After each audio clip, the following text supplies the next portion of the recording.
Shadow was a beautiful 4-year-old German Shepherd, but when he arrived at Mercy Animalescu, he was broken, not just physically but emotionally as well.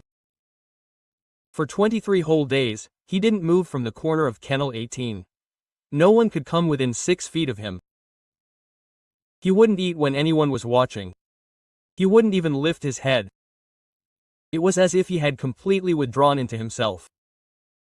Shadow came from a large rescue operation in a puppy mill. The dogs there lived in horrible conditions and were only used for breeding. Dr. Rach Stevens, the head veterinarian at the shelter, had seen many bad cases, but this one was different.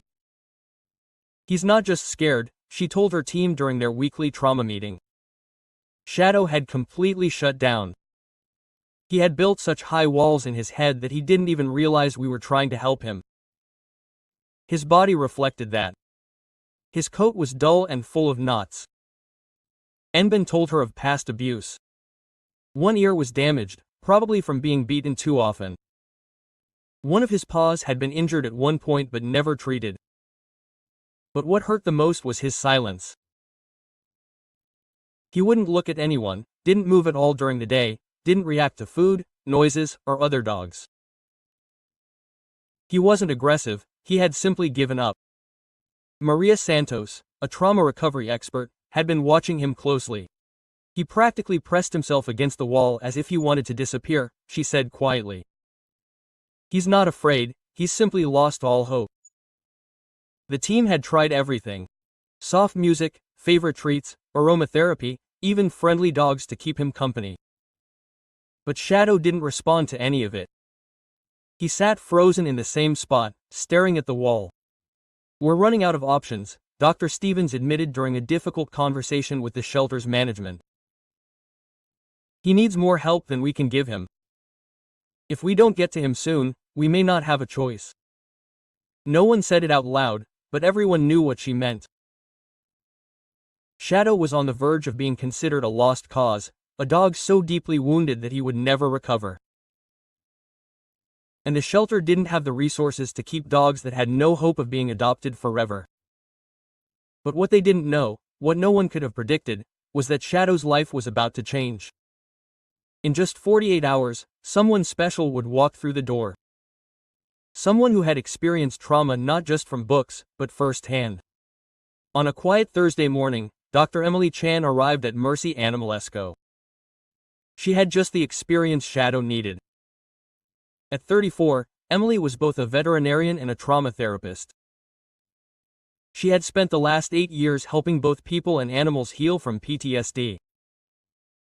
Her journey had begun long before, far away in Afghanistan. As a combat medic, Emily had cared for wounded soldiers and the brave military dogs who served by her side. She returned with scars of her own and a deep understanding of what trauma really felt like. The experience had changed her.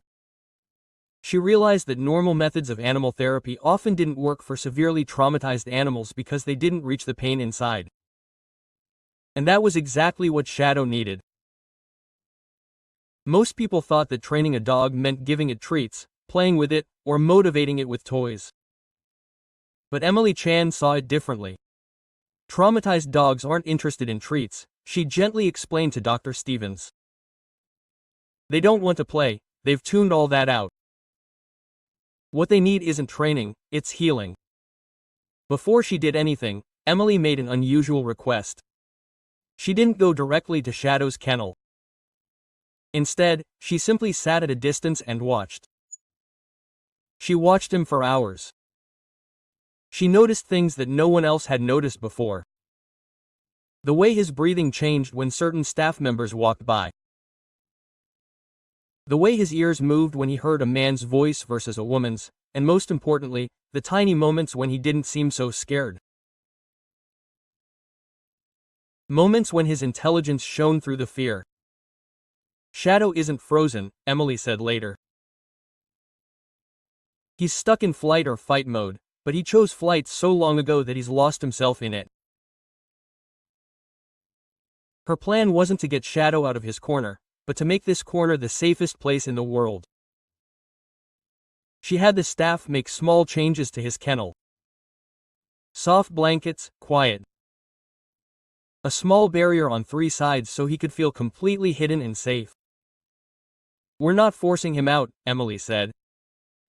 "We're waiting until he feels safe enough to come out on his own." Then she began something she called presence therapy. No commands, no touching, no eye contact, just sitting in front of his kennel for hours on end. She read books. Sometimes she hummed softly, but mostly she was just there. "Trauma doesn't heal by going through the fear," she told Maria one afternoon. "It heals when the body learns to feel safe again." At first, the team was skeptical. Emily's method seemed too gentle, too slow, but Dr. Stevens had seen how little had helped so far, so she gave Emily her full support, and then something began to change. On the 5th day, it was just a small thing, so small that most would have missed it. Emily sat on the floor and read aloud from a book. A story about a boy and his dogs. She didn't read for Shadow, she simply let the calm, peaceful voice fill the room. Then it happened. Shadow moved his ear ever so slightly. Then his breathing, it slowed down. For the first time, it wasn't the quick, short breaths of fear anymore. It was almost calm. Emily made a silent note in her journal. Shadow's breathing was almost normal in response to voice. The first sign of voluntary attention. Over the next few days, more small signs came. He turned his head in her direction when she spoke. Once, for just a moment, he looked directly at her. Then he looked away again immediately. "He's starting to trust," Emily told Dr. Stevens. "He remembers what it feels like to feel safe with a human." And then, in the second week, came the moment that made everyone's hearts stop. Emily arrived at the shelter one morning and Shadow was no longer curled up like he usually was. He was lying on his side, his head turned toward her. Shadow had made a subtle but powerful change. He was still in his corner, but now he had settled so that he could see the entrance to the kennel.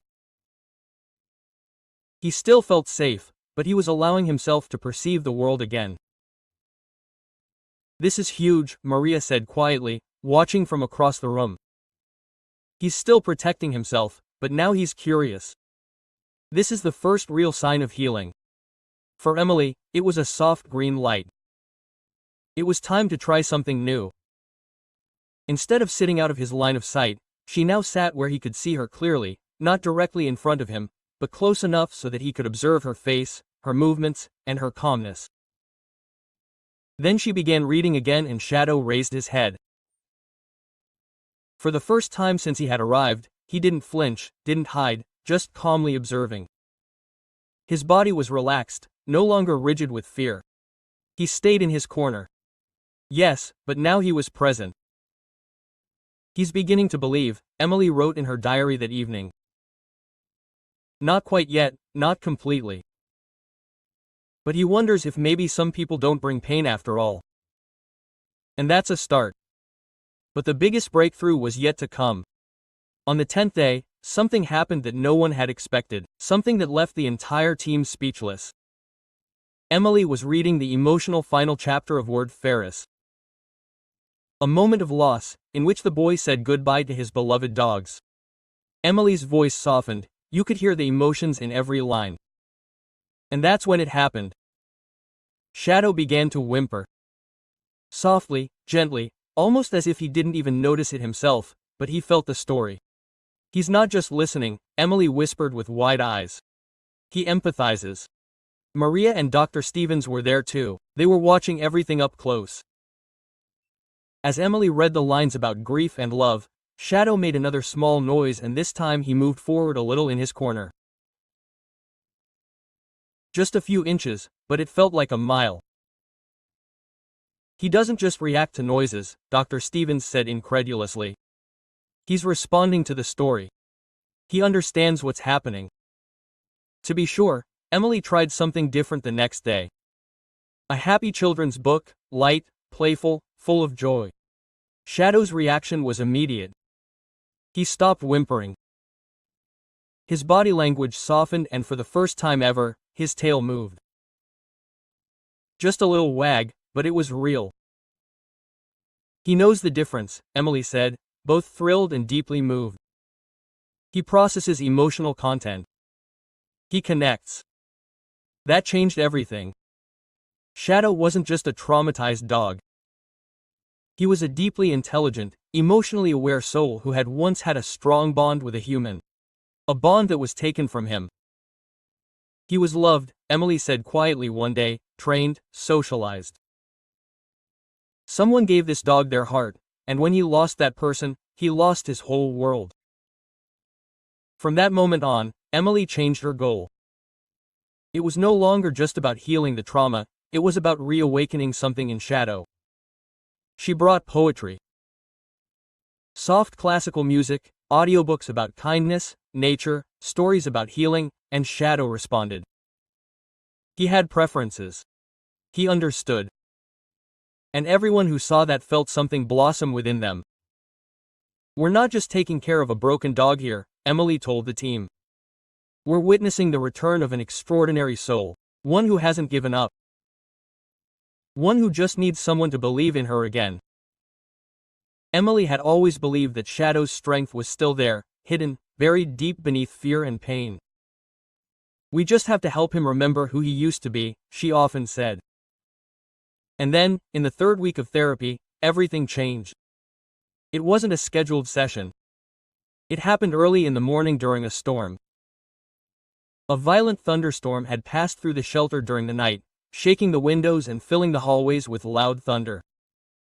When Emily arrived, she was met with worried looks from the night shift. Something's wrong, they said. Shadow hasn't moved in hours. Emily ran to his kennel and saw it right away. Shadow was pressed deep into his corner, breathing heavily. His body was shaking, his eyes wide with fear, and he looked like he wanted to disappear into the wall. He's having a full-on panic attack, a staff member said. We couldn't get to him. Emily felt her heart break. She could practically feel the fear radiating off of him.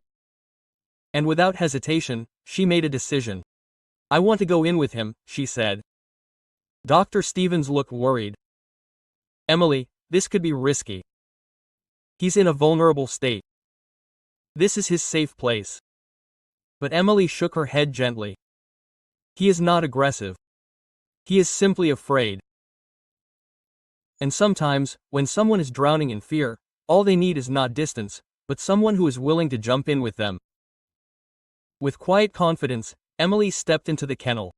She did not go directly to him. She did not touch him. She simply sat down on the floor against the sidewall, close but not too close. And then she began to read quietly. It was the same story as before, like Surd greeting him from afar. The same soothing pace, the same calm, gentle voice that he had come to know. At first, Shadow trembled even more, uncertainly, but then slowly something began to change. His breathing became calmer. The trembling subsided, and then he did not move away, not to hide, but towards her. Step by step, he carefully crossed the small space between them, and then very calmly, very gently, he laid his head on her leg. Silence filled the room. No one watching said a word. He has decided to trust, Emily whispered. Barely audible. After all, he decided to believe, at least in me. Shadow remained there, his head slightly resting against her, his body finally relaxed, and slowly he fell asleep. It was the first peaceful sleep he had found since his arrival. The shelter team stood there, tears in their eyes. The dog they had feared would never recover had just sought human companionship. This changes everything, Dr. Stevens said quietly. He is ready now, ready to truly heal. And heal, he did. In the days that followed, Shadow's transformation was simply incredible. He began to move more freely. He no longer clung to his corner. And every day when Emily came, he would come to greet her. And Emily noticed something else. Shadow's reactions, his intelligence, his focus. This was not just healing, it was memories. He responded to verbal commands, solved simple tasks, showed an emotional sensitivity that went far beyond what was known of animal Hamar dogs. "This is not just a broken dog," Emily wrote in her notebook. "Shadow shows signs of having been a highly trained working dog, perhaps a service or military dog. His intelligence, his alertness, it's all still there." Bit by bit, Shadow wasn't just coming back to life. He was remembering who he had always been. Now, after Waschenstiller's healing, Shadow began to stand taller, more alert, and explore more of his kennel. But what really stunned everyone was something even more telling. He began to follow complex commands, not just the ones Emily had taught him, but old commands from another life. "Watch out," Emily said to the team one day. She gave a series of commands in English and German. "Sit, stay, stay." Shadow responded with perfect timing, focused, calm, precise. His movements were practiced. Automatic, like muscle memory. "This dog was not just a Hausa," Dr. Stevens whispered. "He was a partner." The way he carried himself, the way he sensed space. It was the behavior of a dog trained to work, police, military, maybe even rescue. And then it all made sense. Shadow hadn't just been abused, he had been robbed of his purpose. Everything he had learned, everything that made him who he was, had been taken away. Forced into a life where his intelligence, his loyalty, and his training were meaningless. Emily immediately adjusted his therapy. She set up tasks for working dogs, an obstacle course, scent searches, mind games, and the change was immediate. Shadow was thriving. He was still gentle, still healing, but now there was strength. Confidence, pride. "He's not just getting better," Maria said one afternoon as she watched Shadow run through cones and stop at a scent marker. "He's becoming himself again." The animal shelter team began searching for answers. They contacted police, military units, and rescue teams, hoping that someone would recognize this extraordinary dog. And then came a call on a Tuesday afternoon 6 weeks after Emily first stepped foot in his kennel. State Police Detective Mark Rodriguez had seen Shadow's story online. He believed this dog might be Ranger, a K9 who had gone missing from a major drug bust 2 years ago. He was being transported between two facilities, Rodriguez explained. The van was broken into. "We thought he was gone for good. But the timeline fits and the photos, that's him." 2 days later, Detective Rodriguez arrived at the shelter, and he wasn't alone. Standing next to him was Sergeant Lisa Williams, Ranger's former handler. A strong, experienced police officer and someone who had never stopped hoping. She stepped through the kennel door and called in a steady, familiar voice, "Ranger here." Shadow froze. Then, in the blink of an eye, everything changed. The fearful dog who couldn't even lift his head before suddenly came to life. His tail wagged wildly. He bounded to the door, whining with joy, performing the same signals he had used in the field before. Tears filled Sergeant Williams' eyes. She fell to her knees as the dog she had mourned for 2 years threw himself into her arms. Quote, "Oh my God, it's really him," she whispered, holding him tight. "Ranger, my dear dog, I never stopped looking for you." Emily stood a little to the side. Tears streamed down her cheeks. After everything, after the fear, after the silence, after the pain, this was the moment that had made it all worth it. Shadow, no, Ranger had found his human again, and this time he was going home. Shadow's journey had never been just about healing. It was about remembering who he really was. In a way, it seemed like he had been preparing all along for the reunion he somehow knew was coming. The paperwork to officially return Range to active duty took a few weeks. During that time, Emily continued to work with him, not to change him, but to make sure he was truly ready. And he was. Ranger's instincts, his training, his focus, none of it had ever really been gone. It had just been waiting deep inside his loyal heart and sharp mind, preserved by sheer will. 6 months later, Ranger was back on duty alongside Sergeant Lisa Williams, and her story changed everything. Inspired by Ranger's recovery, police departments across the country began to rethink how they handle missing canine units. New systems were created to help find lost working dogs more quickly. Emily's trauma-informed therapy methods were adopted nationwide. They helped not only the dogs, but the people who worked with them as well. Range proved something important, Emily said during a talk on trauma and healing. No matter how far someone retreats, healing is possible, but it takes the right person, someone who is willing to wait quietly at the edge of the darkness until the other person is ready to step into the light. Ranger's transformation from a silent dog in Kennel 18 to a celebrated police dog inspired people everywhere. He became a living example of what love, patience, and purpose can do.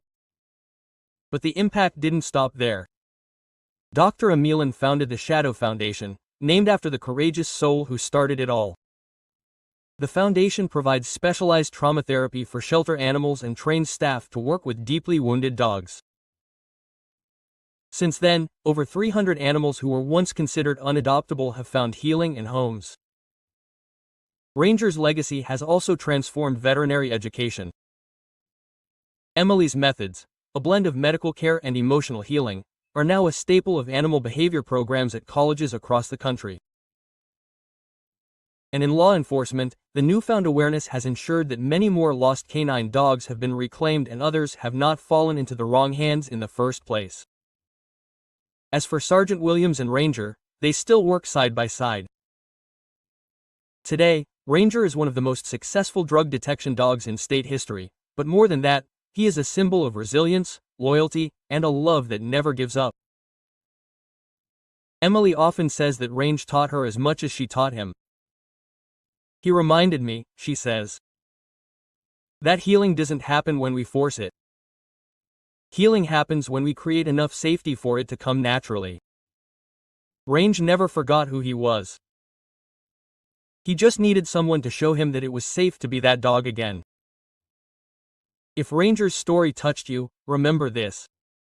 There are thousands of animals in shelters who seem untouchable right now, but they are not. They are waiting just like Ranger did back then. If you believe in second chances, share this story. Support the organizations that do this quiet, life-saving work. And most importantly, remember, behind every scared, withdrawn animal, there is often a beautiful soul just waiting to be seen. Sometimes the most broken spirits become the strongest healers. Every animal deserves someone who will see through the trauma and change their beliefs about who they were always meant to be.